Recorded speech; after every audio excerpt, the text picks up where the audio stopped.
Yo, before we get started, I just want to say that this episode's going to be a little bit shorter than the ones we've done in the past. We filmed this straight after Levi's Gran Fondo live while we were there, and just because of time constraints and stuff and how it edited down, it's only about 13 minutes or so. But yeah, first I want to just talk about how Levi's Gran Fondo went, because I don't believe we get into that too much in the podcast, unfortunately. But yeah, so it's around 220 kilometers and like 4,000 plus meters of climbing. So I think that's like, what is that in US terms? I think that's like 135 miles and 14,000 plus feet of climbing. So a pretty hard day out. And yeah, not my forte. I'm not a climber. I'm a bigger guy. Nevertheless, I think I had a good day. I finished 7th overall. Was so close to making the front group over the geysers, which was the last climb, but just had a real bad moment in like the last couple minutes of the climb and got distance from the group, unfortunately. But I did a lot of work during the day. I was in 2 different breakaways. Yeah, so it was about 6 hours long and 6,700 kJs and 314 watts average for 6 hours and 344 watts normalized. That's like 4.25 watts per kilo or something like that. And if you guys don't know what this means, like if you're just a casual bike rider, you can skip because this means nothing to you. But for those of you that like to hear the numbers and like to hear that type of things, then maybe this is interesting for you. So I'm saying this for you. And my sprint at the end that I did after 6 hours was 1,244 watts. So not great, but I'm actually decently happy with that, to be honest. After such a hard ride, it was a decent sprint. I felt like I still had a decent kick at the end. Yeah, my average heart rate was 150 for 6 hours, and it didn't get up too high. I haven't been feeling great, to be honest, since like Roubaix. I was a bit sick before Roubaix, and I just haven't really come around yet, to be honest. My like resting heart rate and HRV have been so bad. HRV has been half of what it normally is, and resting heart rate has been like 10 beats above normal. So obviously still trying to come around from that, but after the race that I'm doing now, Tour of the Gila, I'll have some time at home to relax and reset before altitude camp before nationals. But yeah, that was a pretty hard race. It was I was in the early breakaway with, I think it was probably around 20 riders or close to it at the start, but then we hit the first climb and it quickly whittled down to like, I don't know, maybe 8 of us, 9 of us, and then it just kept whittling down to maybe 6 of us by the time we got caught by the group. And then in the valley before geysers, so this was probably 160, 170 Ks into the bike race before the last big climb of the day. They attacked and I went away by myself. And then I was like, uh-oh, this is not good. And then one really strong guy bridged to me who was in the early break before me. So I was like, okay, that's nice. We'll be able to maybe get a good gap in this valley. And then another kid came across to us who I didn't know if he was strong or not, but he was pretty aero. I mean, he had aero helmet on, aero shoe covers and everything. So he looked like he was going fast. So I was okay with that. And he was working. So that was nice. And yeah, we built out a really good gap then. And it was difficult because it's not like a proper road race. So we didn't really have any time gaps or checks or anything. So I had no idea how far we had. The only time check I got was that we had like a minute and a half. And so I was like, this is touch and go if I'll be able to make it over this climb, because I knew I wouldn't be able to make it over the climb with Mike Woods and some of those top guys. So I had to anticipate beforehand. And we ended up having a 3-minute gap, which was really good. And basically made it over the entire climb, but we got caught right like the last K or so of the climb. Basically, like with 4 minutes left, we got caught, and I was having a bad moment. Just had nothing left, like, because we did like the main climb, basically like 50 minutes of climbing or whatever, and it was a really steep pitch. And then a descent where like you don't pedal, it's pretty fast. It's maybe like 4 minutes of no pedaling and then into another steep pitch for 4 minutes. And that non-pedaling descent just blew my legs up. I hit that and I just felt like I had nothing, which was unfortunate because if I had made that front group, we were fighting for $25,000. There was a lot of money on the line. But in the end, got caught by a few other guys and started working and then attacked with Simon Pelloud, however you say his name. Really strong guy. He was on Tudor last year, a bunch of Grand Tours and stuff like that. So a good rider to be with. He was also in the early break with me. Yeah, we worked together to the finish line, and then I got him in the sprint.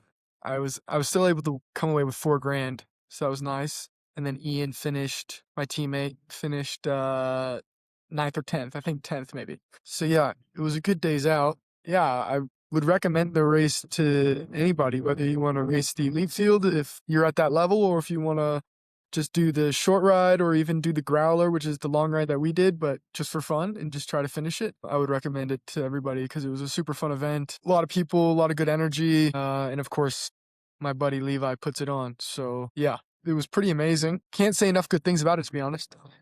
But yeah, here we're going to jump into the chat I had with Levi and Carlos, who was the race organizer. And we talked pretty soon after the race finished. So yeah. All right, welcome back to Road Tales with Levi and Cole. We are live from the Growler, from Levi's Gran Fondo. I'm with Levi and Carlos Perez. The event director, the beast of the Growler, you could say. So Cole, we just finished. It was super exciting to watch. You featured heavily in the broadcast. You were in the break all day. Went again before the geysers with Brennan and Logan. And then we saw you in the end trying to come back with your teammate Ian, local boy here. Like, first of all, you and I, we had this argument a few episodes ago about roads in California. You're like, oh, Malibu roads. Like, would you like to maybe rescind your answer? I will say, today was beautiful. Anybody who was on the fence about coming to Levi's Gran Fondo, next year you have to come. Because this event was kick ass. It was so awesome. And if there were people here, I would be like, oh, everybody, give a round of applause for Levi. Because that was something special that you put on today. The energy at the start. Carlos too. And yeah. Carlos, thank you so much because, man, that was top tier, man. Okay, there were some cars coming the opposite way, but the way that you guys handled that for it not to be a full road closure was incredible. It felt super safe. Even the geysers descent, I could tell was swept because it was better than the other ones. And yeah, for a 130-mile course, that was pretty awesome, dude. That was 4,000 something meters of climbing, almost 15,000 feet. I was on my hands and knees by the end. That was intense. Well, you look good. You made it an exciting race. I'm super proud to see you and Ian and Luke out there giving it everything. You know, it's Carlos and I, we worked so hard on this all year, and it's really stressful, but it's also like super fulfilling. And to have people show up and pour their heart into what we've created it's really fulfilling and meaningful, don't you think? Yeah, for sure it is. I mean, to see how much people appreciate what we've created here and how much the community comes together to make it all happen. I mean, that safety aspect that you're talking about out there, it's because people work hard to make that safe. There's a lot of people out there working very hard to make this a safe event. And you coined it the other day. Like, I think this is really the way for American road racing. Yeah, I think, you know, what Carlos and I think we're allowed to be proud about is that we are kind of like, we're trying something new. We're trying to be innovative, think outside the box. And we really hope it inspires other organizers to do the same. We've said it before, like, give this guy a call. Like, we'll try to help you because I think, and I know Carlos thinks the same thing, the more events that can put on this mass participation event with an elite component, it's gonna create a schedule and a calendar in the US, and that's gonna be good for everyone. Yeah, I think it's great. And especially with the amount of prize money that you guys are able to put up for the riders, that's another massive incentive for people to come and do it, you know? I mean, it was funny, the guy during the podium ceremony was like, not even at Roubaix do they have this much prize money. And it's true, like, guys in Europe, we're busting our asses at these hardcore races, and you come away with beer money, essentially. And this, man, it's just so cool that top 10 runs, you know, you can get some serious money, and that means a lot for some people. So, I mean, that's super cool. Yeah, thanks to Fari Diner and Skipstone, $156,000 split between the men and the women. It's really significant. And, Yeah. I think it's also brought a lot of attention to the event, the roads, the community, the cause, the King Ridge Foundation, the work we do with at-risk youth. It's just a lot of moving parts. Like, do you want to try to like describe to people about how it all comes together? I mean, we're not only organizing this elite level race to make it safe for you guys, but remember, there's 2,000 other people out there doing 5 different routes. Yeah, and that's And we're the trying dance. to time it all. Yeah, that's huge, right? I mean, it's one thing to have a pro race, and when I say American road racing, it's not to be like, pompous about it. Road racing in the United States is very difficult to do, and you've seen races like the Tour of California and Pro Cycling Challenge come and go, and it's been happening for decades. Everybody gets excited about it, tries it, they put a bunch of pro athletes on the road, and then the money runs out. This model of something that we've been doing for 20 years, we've figured out a way to plug in a professional road race component to it with this watch party where everybody waits patiently and lets the pros come through so you have a safe sprint finish at the end. That takes a lot of orchestration. So when you talk about moving parts, we've figured out this model that's starting to work really well for us, and we're going to continue to refine it. And that model can be borrowed. We've been trailblazers before, and in the past we're like, oh, they're copying us. But now it's like, please copy us, right? Let us help you do it, because the more people that we can get energized to get on road bikes, the better it is for road cycling's future 100%. in the US. And I want to say, it's not only Americans out there. You, Levi, and Carlos, you guys have put something on that is drawing people from multiple continents, from all around the world. There was the breakaway that I was in, there was no English, there was only German. There were like 3 guys from Switzerland and Germany that were speaking German, and I was like, what? Dude, I'm in America right now. What is happening? I didn't come here to do this. I'm trying to hear my native tongue. I'm not trying to hear some German right now. So Simone and Luca Dreschler, right? Yeah. That's super cool. Obviously, you guys are making a dent because people are coming from overseas to come do your event. That's really special. That's super cool. Yeah, and it's this hybrid group of athletes, travel crowd from the Lifetime series that just came off Sea Otter, modern adventure riders that are, racing World Tour races in Europe, and domestic road race guys like Project Echelon, and Logan Unger was in the break with a domestic local team. Yeah. Just a conglomeration of these different aspects of the sport. Pretty cool. And Marcus Shelton has been climbing the ranks. Last year he did really well at nationals, and I'd never heard of him before, and that was the first time I heard of him. And then today he wins. So I'm hoping that an event like this can be like a kid's dream to try and perform there, because that can put them on the map for teams to sign them. Absolutely. I mean, do you think that today was a good enough test of fitness strength to allow someone like Marcus to get noticed by a European team? I mean, it should be, at least for, I don't know how old he is. If he's still under 20, 21. Yeah, then for sure, maybe still a development team like EF Education, Evola, for sure should give the kid a chance. Or even Modern Adventure. Yeah. If they like what they see, give him a shot. Because he is super strong. And of course, in Europe, you have this other component of positioning, which is like one of the most important things. And maybe at most events in America, really, you don't get the positioning factor. But I mean, today was 6 hours long. So if you can perform at that high level, he wasn't dropping Mike Woods, and Mike Woods wasn't dropping him. And Mike Woods wins stages at the Tour de France. Yeah. So obviously he has, good legs. Yeah, and then, my dream is to create an event that showcases that kind of ability to find the next Mike Woods. Yeah. So I'm happy to hear that. Great event for that, for sure. Do you have any questions for Cole? I don't know, man. I throwing some shade for Sonoma County, but now it sounds like you're I'm you've still gonna fallen hold in strong. love. I'm still gonna hold strong. Sounds got the best road. I'm sure it's got some good stuff. No, but seriously, today the roads were incredible. Awesome. And it would be cool to maybe, I don't know if this would even be possible, because I know it's super, like, you guys have it nailed down now how you guys close the roads, but if in the future you guys could do like different routes and change the routes year after year, and that would be something that could be interesting and cool and shake things up and make things different. We started that discussion last year, and I think we're going to continue that discussion. Yeah. It's definitely something that I want to continue to explore. Yeah, that would be super cool. Luke Lamperti just keeps hammering me to change it. He wants that guys are He wants- taken out. yeah. You know, today he showed us why. He didn't make it over.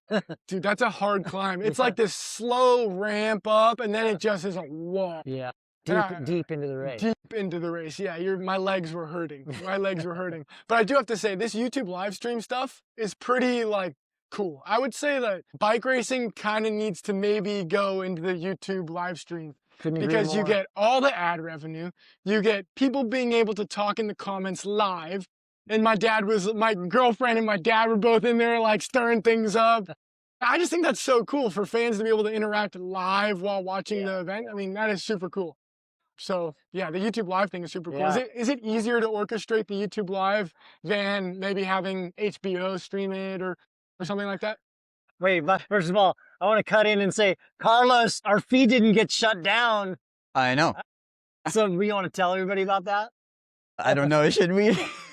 It's over. Yeah, I guess we it's made over. it through. I mean, we were doing this dance of trying to figure out if YouTube was gonna cut our feed for using a song in our sizzle reel that it approved previously, but there's zero information about whether or not it could like cut the audio or slap you or kick you out.